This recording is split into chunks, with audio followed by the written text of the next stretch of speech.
He was a millionaire who had everything: luxury, power, and fame. But when the applause ended, all he found was silence.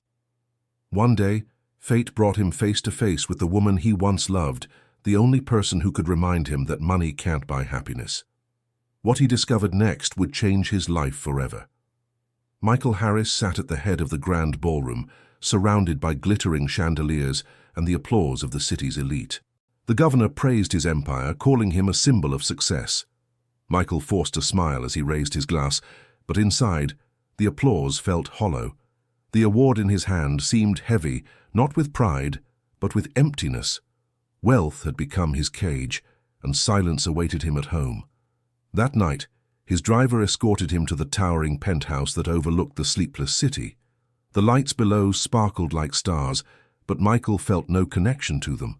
The marble floors echoed with his footsteps as he entered the vast empty living room. No laughter, no warmth, just walls filled with expensive art. He loosened his tie and sat in solitude, the echo of applause still ringing yet meaningless. Michael poured himself a glass of whiskey and stared at the city skyline. The glass tower he had built symbolized his power, yet it stood as a monument to loneliness. Success had brought him influence, but not companionship. His phone buzzed with congratulatory messages, but he ignored them all. He wondered when he had stopped feeling alive, when ambition had replaced love. The next morning, the world outside was alive with motion, but Michael's heart remained still. He prepared for another day of meetings, contracts, and negotiations. His assistant, Daniel Cooper, greeted him with updates and admiration. Yet Daniel's loyalty only emphasized Michael's isolation. Everyone respected him, but no one truly knew him. Power had given him followers, but not friends. On the way to his office, Michael passed through crowded streets. Vendors called out, children laughed, couples held hands. He sat inside the tinted glass of his limousine, detached from the ordinary world. For years he had convinced himself that such things were trivial. But as the car rolled past a small cafe, his eyes lingered longer than usual. He couldn't explain why. That evening, Michael returned home to his penthouse again. The city glittered outside, but the silence inside consumed him. He wandered through rooms too large for one man, their emptiness louder than any applause. His thoughts drifted back to a simpler time, when laughter and love had once filled his world. A name surfaced in his mind, Emily, and with it came a pang of something he hadn't felt in years. He opened a drawer in his study and found an old photograph. A younger version of himself stood beside Emily, both smiling with unshakable hope. He traced her face with his finger, his heart tightening. "Where did I lose you?" he whispered. The past felt close enough to touch, yet impossibly far away. He closed the drawer, as if hiding a piece of himself. The award from last night sat proudly on the shelf, polished and golden. Michael stared at it, realizing it meant nothing compared to the memory of her smile. He wondered if she was happy now, living a life without him. A strange longing began to grow inside him, stronger than his pride. It unsettled him, yet it also made him feel alive. That night, Michael couldn't sleep. The city roared outside, but his soul was restless. He tossed in bed, haunted by the weight of years lost to ambition. For the first time in decades, he questioned whether he had built an empire only to bury his own heart. A single thought stayed with him. Perhaps it wasn't too late to find what he had lost. And so, as dawn approached, Michael resolved to follow the strange pull within him. Something inside urged him to leave the marble walls and find answers beyond his empire. He didn't yet know where it would lead, but the hollow triumph of the night before made one thing clear. He could no longer ignore the emptiness. The journey was about to begin. If Michael's loneliness made you reflect on what truly matters, don't miss the rest of this journey. Subscribe now and join us for the next chapters of this emotional story. The morning air was crisp, carrying the aroma of fresh coffee and warm bread as Michael's driver parked near a small cafe. Michael insisted on walking the last block alone, an unusual choice that surprised Daniel. He claimed he wanted to clear his head, though he barely admitted the truth even to himself. Something about the cafe tugged at him, something familiar. Inside, the cozy place was alive with chatter and clinking cups. Michael, out of place in his tailored suit, ordered a black coffee and sat by the window. He watched the people students studying, friends laughing, couples holding hands. It was a world he had forgotten. Then a voice behind him spoke, soft but firm, ordering tea. The sound pierced through him like lightning. He turned, and time seemed to freeze. There she was, Emily Johnson. Her hair carried traces of silver, her face marked by time, yet her eyes glowed with the same warmth he remembered. She hadn't noticed him yet, and Michael's heart pounded like it hadn't in years. He rose from his seat slowly, unsure if he should speak. "Emily," his voice cracked slightly, betraying his nerves. She turned, startled, her eyes widening in recognition. For a moment, silence hung between them, filled with decades of unspoken words. Finally, she smiled faintly, though tinged with surprise. "Michael Harris," she said. "It's been a very long time." They sat together, their coffee and tea forgotten as conversation unfolded. Michael asked about her life, and Emily spoke of her years as a literature teacher, of joy found in guiding young minds. She mentioned she was widowed, raising her son alone until he grew. Despite her modest life, she radiated a peace that Michael had never known. Michael tried to boast of his empire, but the words felt shallow in her presence. Emily simply nodded politely, but her eyes revealed no admiration for wealth. Instead, she asked him if he was happy. The question struck him deeply, one he had avoided for years. He hesitated, unable to answer with honesty. As they spoke, Michael noticed the wrinkles of laughter around her eyes, the calmness in her voice, the way she carried herself with quiet dignity. She hadn't been corrupted by bitterness or greed.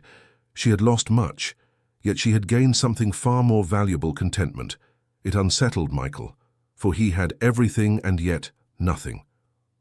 When their meeting ended, Emily excused herself to return to the school where she taught. Michael offered to drive her, but she declined with a kind smile. "I prefer to walk," she said. Watching her leave, Michael felt a pang of longing. She had walked away from him once before, and he wondered if he was destined to watch her walk away again. Daniel noticed Michael's unusual silence when he returned to the car. "Are you all right, sir?" he asked. Michael only nodded, lost in thought. Inside, however, his heart was racing with questions. Why had fate brought Emily back into his life now? And what was he supposed to do with this second chance?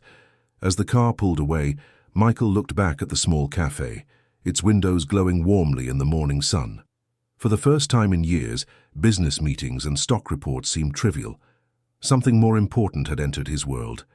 The emptiness inside him had been stirred, and he knew this encounter was no coincidence. His past and future had just collided. That night, Michael lay awake, replaying the conversation with Emily.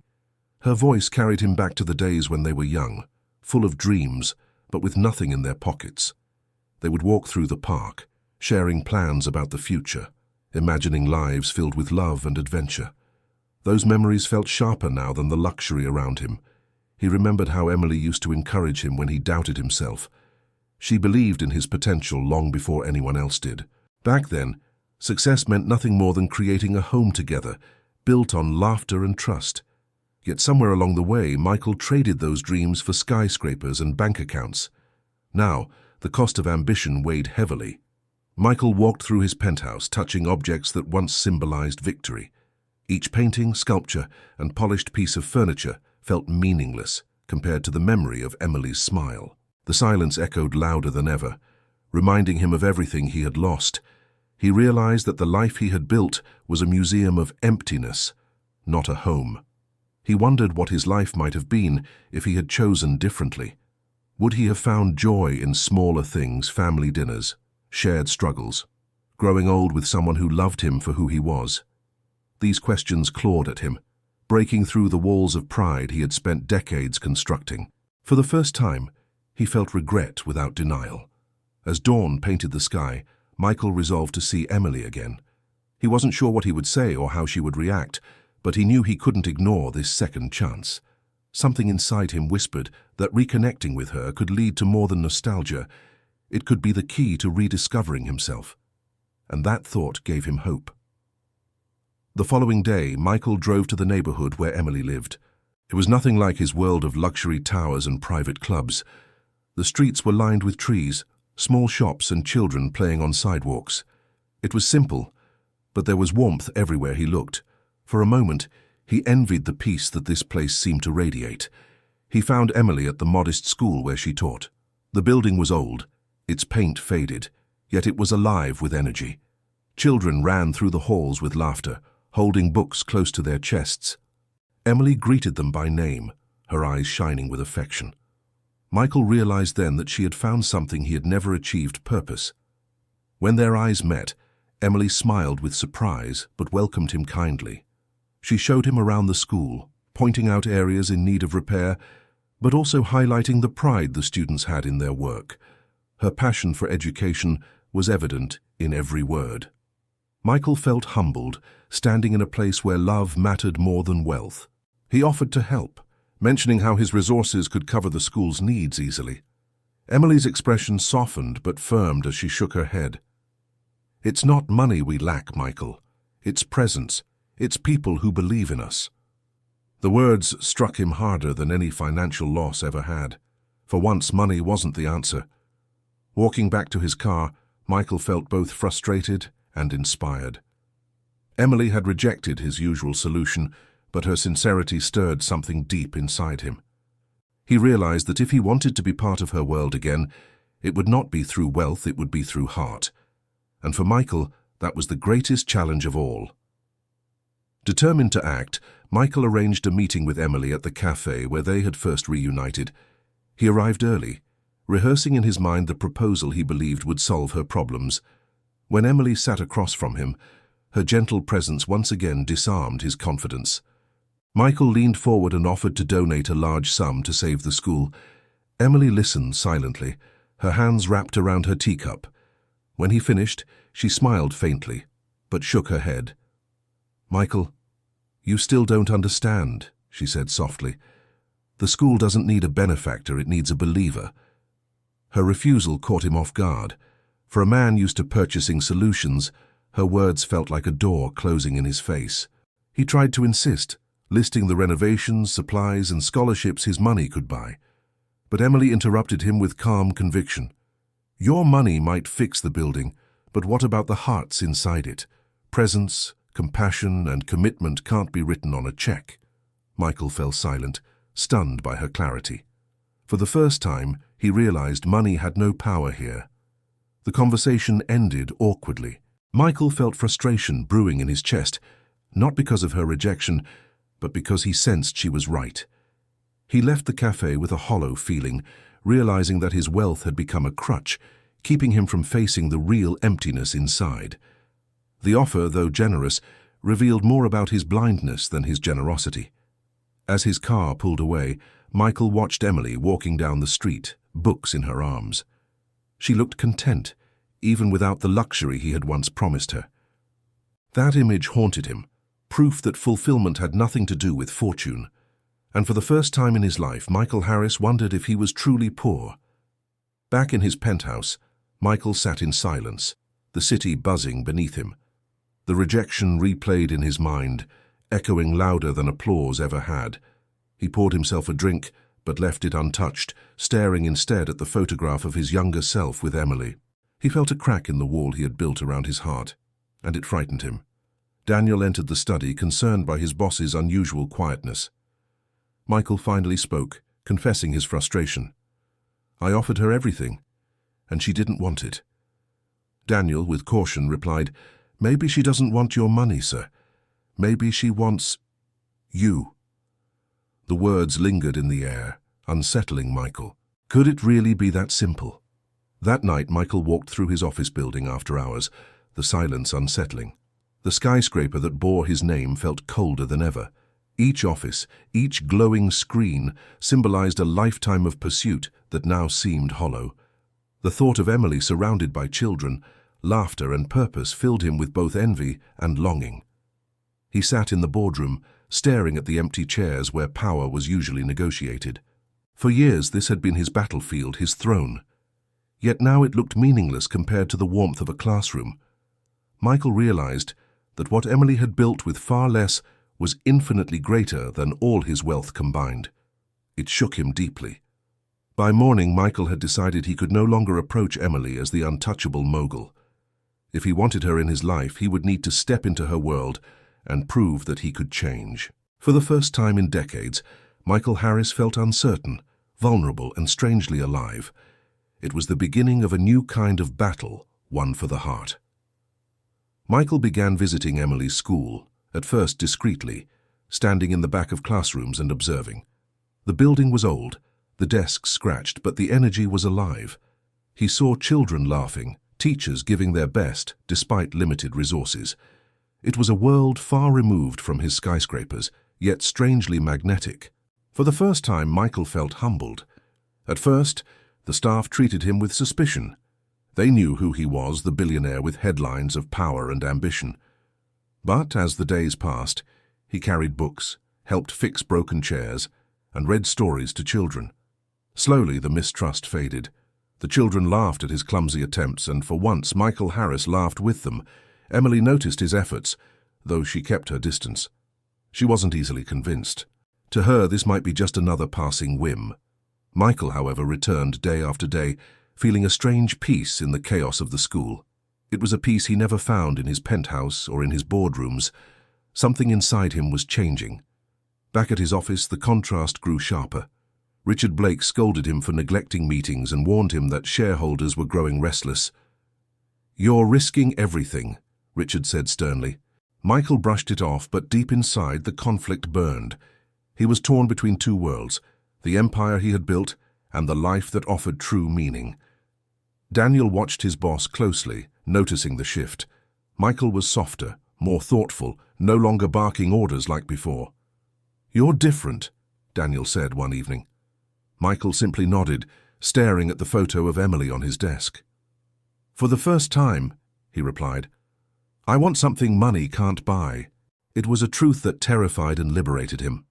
One morning, Michael surprised Emily by arriving early to help paint a classroom wall. His expensive suit was replaced with worn jeans and an old shirt. The children cheered as he dipped the brush into bright colors. Emily, watching from the doorway, saw a side of him she had almost forgotten, the man who once dreamed alongside her. During a literature class, Michael sat among the students, listening to Emily read aloud. Her voice filled the room with warmth, and the children listened with awe. Michael found himself listening too, not just to her words, but to the hope she inspired. For the first time in years, he wasn't thinking about profits or losses, only about the beauty of that moment. As weeks passed, Michael's presence at the school became routine. He helped with repairs, organized supplies, and even joined in the children's games. The staff began to see him as more than a billionaire. They saw a man willing to give his time. And for Michael, this acceptance was more rewarding than any award or recognition he had ever received. Emily's heart began to soften, though she remained cautious. She admired his effort, but feared his change might be temporary. Still, she couldn't deny that his laughter seemed genuine, his eyes less heavy. One afternoon, she caught him tying a child's shoelaces, his hands shaking as if the simple act was foreign. Her heart stirred at the sight. Michael, unaware of her gaze, smiled at the child and said, "There, now you're ready to run again." At that moment, Emily realized something was shifting inside him. He wasn't the cold mogul she remembered. He was rediscovering his humanity. And perhaps, just perhaps, the man she had once loved was still there beneath the layers of ambition. Richard Blake grew increasingly suspicious of Michael's absences. At meetings, Michael's chair often sat empty, while rumors spread among shareholders. Richard whispered poison into their ears, suggesting Michael was distracted and unfit to lead. The empire they had built together was starting to show cracks, and Richard was eager to exploit them. Meanwhile, Michael continued splitting his life between the boardroom and the school. At times, he would arrive late to meetings with paint on his hands or dirt on his shoes. For a man once known for perfection, these small details drew criticism. But Michael didn't care. He found more joy in the laughter of children than in quarterly reports. Richard confronted him one evening, slamming papers on the desk. "You're losing focus, Michael. Our empire is at risk and you're playing teacher." His words dripped with anger. Michael stared back, calm but firm. "For once, Richard, I'm doing something that matters." It was the first time Michael openly defied his partner's obsession with wealth. The confrontation left Michael shaken. He knew Richard wouldn't stop until he regained full control. Yet, despite the looming threat, Michael felt a strange strength. Emily's presence had awakened a courage he didn't know he still had. For the first time, he realized that love could make him stronger than fear ever had. But Richard wasn't just a businessman, he was cunning, ruthless, and patient. As Michael spent more time at the school, Richard quietly set plans into motion. His eyes were fixed on the empire, and he saw Michael's heart as his greatest weakness. Shadows of betrayal crept closer, ready to strike when Michael least expected. One evening, Michael walked Emily home after class. They strolled through quiet streets, the air crisp and filled with the scent of autumn leaves. Michael spoke softly, confessing how much he admired her dedication. Emily listened, then stopped, turning to face him. Her eyes glistened with honesty as she said, "Michael, I never stopped caring for you." Her words froze him in place. He searched her face, unsure if he had heard correctly. Emily continued, her voice steady. "But I left because I knew your ambition would consume you. I couldn't compete with your hunger for power." The confession struck him deeper than any corporate battle. She had left not for lack of love, but out of fear of losing herself. Michael felt his chest tighten. For years he had believed she abandoned him because he wasn't enough. But now he saw the truth. It wasn't his lack of success, but his obsession with it, that had driven her away.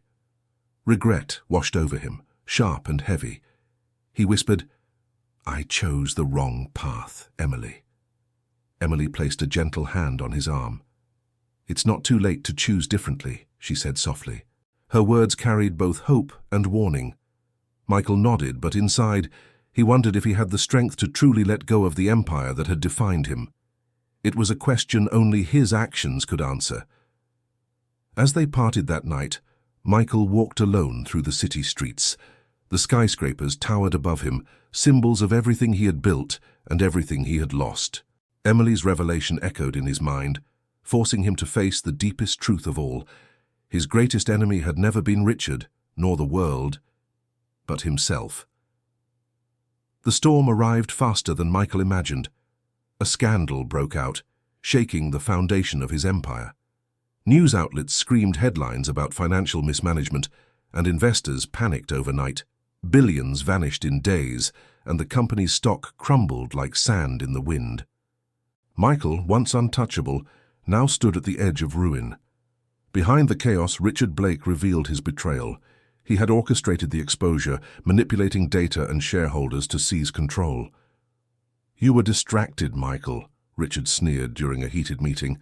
"While you were chasing dreams, I was securing power." The board listened in silence, torn between loyalty and survival. Michael felt the walls close in. His once loyal colleagues turned their backs, desperate to protect their own interests. Michael was left standing alone in the boardroom that had once been his kingdom. The weight of years of ambition crushed him as he realized how fragile it all was. Empire, status, fortune, everything he had built was slipping away piece by piece. In his penthouse, the silence felt heavier than ever. Michael stared at the city, his reflection fractured in the glass. He had always believed wealth gave him control, but now he understood how powerless he truly was.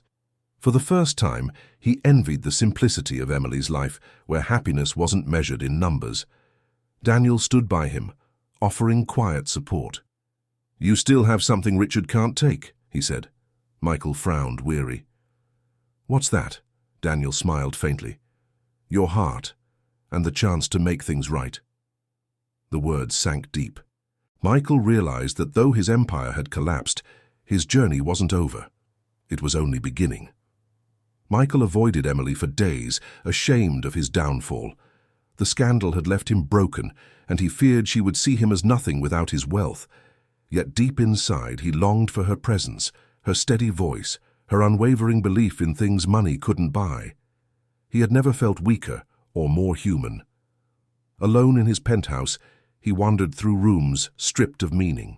The trophies, the art, the luxury, all mocked him with their emptiness. He poured himself a drink but couldn't swallow it. Instead, he sank into a chair, clutching his head in despair. For the first time, Michael questioned if he had any reason left to keep fighting. Memories of Emily haunted him. Her laughter, her words, her touch, all reminders of what he had lost by choosing ambition over love. He replayed her revelation that she left not because of lack of love, but because of his obsession. The thought tormented him. Could he ever be the man she deserved now that everything was gone? Daniel visited one evening and found Michael in the dark. "Sir, you don't have to go through this alone," he said. Michael shook his head, his voice hollow. "I built my life on power. Now I have nothing." Daniel replied firmly, "No, you still have a choice. You can keep drowning in regret or fight for something real." As Daniel left, Michael stood by the window staring at the city lights. They no longer looked like trophies but distant stars, beautiful, unreachable. Tears welled in his eyes, breaking through years of control. For the first time in decades, Michael Harris allowed himself to weep. It was the lowest point of his life, yet also the first step toward healing. The boardroom was tense as Michael entered, eyes fixed on him with suspicion. Richard Blake sat confidently at the head of the table, papers in hand, ready to finalize his takeover. Michael felt the weight of decades pressing down, but for the first time he wasn't afraid. He no longer sought to win this battle, he sought freedom. Richard smirked, his voice dripping with victory. "Sign this, Michael. Step aside quietly, and I'll preserve what's left of your name." The old Michael might have fought tooth and nail, clinging to pride and power. But now, he looked at the papers, then at Richard, and calmly said, "I'm done." Gasps filled the room as he slid the pen across the table. Richard was stunned, unable to celebrate his triumph. Michael's surrender wasn't weakness, it was liberation. The empire no longer defined him, and Richard could never understand that. "Take it all," Michael said firmly. "But remember, power without purpose is emptiness." The words unsettled even the shareholders, who expected him to beg, not to walk away. Leaving the boardroom, Michael felt a strange lightness. For years he had feared losing everything, yet in letting go he found clarity. The skyscrapers, the fortune, the status, all of it had been chains disguised as crowns. As he stepped outside into the city air, he realized he was finally free to fight for something real. That evening he went to Emily's school. Standing at the entrance, he hesitated, unsure if she would welcome him after his failure. But deep inside, he knew what he wanted. No wealth, no empire, only the chance to tell her the truth, that she was the only thing that had ever mattered. This time, he would choose love over power. Emily was finishing her lesson when Michael appeared at the door, his figure weary but determined. The children greeted him warmly, rushing to show him their work. Emily watched quietly, unsure of his intentions. Michael, however, seemed different, his arrogance gone, replaced by humility and vulnerability. When the classroom emptied, Michael approached her slowly. "I lost everything," he admitted, his voice unsteady, "but I realized none of it mattered compared to you. I don't want to buy your forgiveness. I just want a chance to be the man you believed I could be." His eyes glistened with sincerity, unguarded for the first time. Emily's heart ached at his words. She had seen him at his highest and now at his lowest. For years, she had feared he was beyond change. But here he was, stripped of power, standing only with honesty. She searched his face, and in that moment, she saw the man she had once loved, the dreamer who once walked beside her. She stepped closer, her voice soft but steady. "Michael, I never wanted your empire. I only wanted you." His chest tightened as tears welled in his eyes. For the first time, he embraced her not as a conqueror, but as a man desperate for love. And Emily, after years of distance, let herself embrace him back. That night, Michael walked her home, not as a billionaire but as a man reborn. The city lights no longer mocked him, they simply illuminated the path he had chosen. With Emily by his side, he felt stronger than ever. It wasn't the beginning of an empire, but of something far greater. A life built on love, humility, and hope.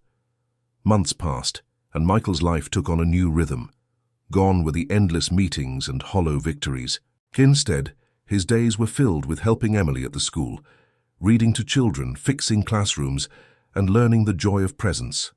The once feared mogul now laughed freely, his heart lighter than it had ever been. Together, Michael and Emily launched a foundation to support schools in struggling neighborhoods. It wasn't about writing checks, it was about showing up, inspiring, and building hope. Former colleagues were shocked, some mocking his fall, but others admired the transformation. Michael no longer cared for their opinions. His worth was no longer measured by wealth. The school blossomed under their care. Children thrived with new opportunities. Teachers found strength in renewed support, and the community began to grow around it. For Emily, it was a dream realized. For Michael, it was redemption. He discovered that giving his time, heart, and presence created a legacy far richer than money ever could. One evening, Michael and Emily stood together in the schoolyard watching children play. The golden sunset bathed the old building in warmth. "I used to believe the empire I built would outlast me," Michael said quietly. Emily smiled, resting her hand on his.